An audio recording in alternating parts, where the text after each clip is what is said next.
Nakon što smo svi pomislili da je kiša postala misaona imenica, ona je napokon stigla u većinu krajeva u kojima nije padala preko mjesec dana. To je dugo očekivano osvježenje nakon temperatura od 40 stepeni i nezamislive suše. Ali biljke imaju mehanizam zaštite, ali za to im je potrebna naša pomoć. Kao što je i za pravilno funkcioniranje našeg organizma potrebna hrana i nutrijenti, isti slučaj je i sa biljkama.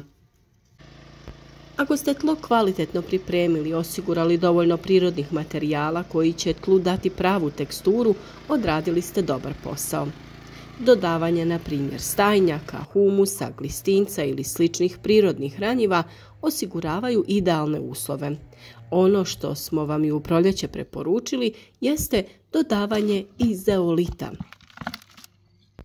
Zeolit je prirodna vulkanska stijena, a sadrži silicij, kalcij, kalij, magnezij, mangan, natrij i željezo. Poznato je da zeolit poboljšava kvalitetu i strukturu zemljišta. Zemljište je prozračnije i rastresitije. Naravno, važna je i kvalitetna obrada tla. Zeolit smanjuje kiselost zemljišta, to jest regulira pH vrijednost. U borbi protiv suše daje dobre rezultate jer ima osobinu vezivanja vlage. Također ubrzava rast biljaka, ratarskih, povrtlarskih, voćarskih kultura i cvijeća. Zbog svoje osobine apsorpcije veže hranjive tvari iz gnojiva i postepeno ih oslobađa u vrijeme vegetacije. Na taj način se poboljšava iskoristivost gnojiva. Ono što je vrlo važno jeste i to da poboljšava stvaranje mikroorganizama u zemljištu, a time i stvaranje humusa. Održava dušik u zemljištu. Biljke kojima se dodaje ovaj mineral imaju buljniji korijenov sustav, te je tako bolja iskoristivost vode i hranjivih tvari iz zemljišta. Jača korijen biljke i povećava klijavost. Također, zeolit čisti zemljište od metala i pesticida. Zadržava i regulira razinu vode u zemljištu, čak i višak vode veže za sebe i postepeno ga oslobađa kad biljci ponestane. I na taj način se bori za vrijeme suše. Potražiti ga možete u svim bolje opremljenim poljoprivrednim apotekama ili vrtnim centrima. Imate ga u različitim granulacijama i kod različitih proizvođača. Dovoljna je mala količina prilikom sadnje biljaka.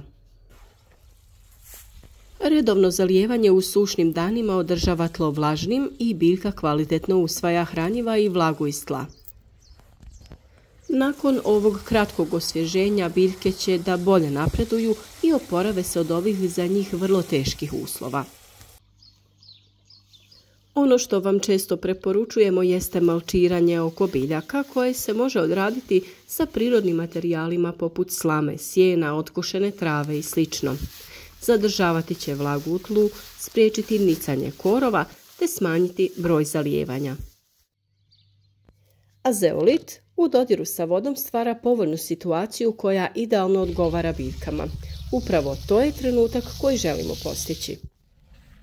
Kako bi produžili sezonu uzgoja, nedavno smo nakon vađenja mrkve i luka iz naših uzdignutih gredica posijali krastavce, posadili kupus, paradajz i paprike, te osigurali berbu novih plodova do kasne jeseni.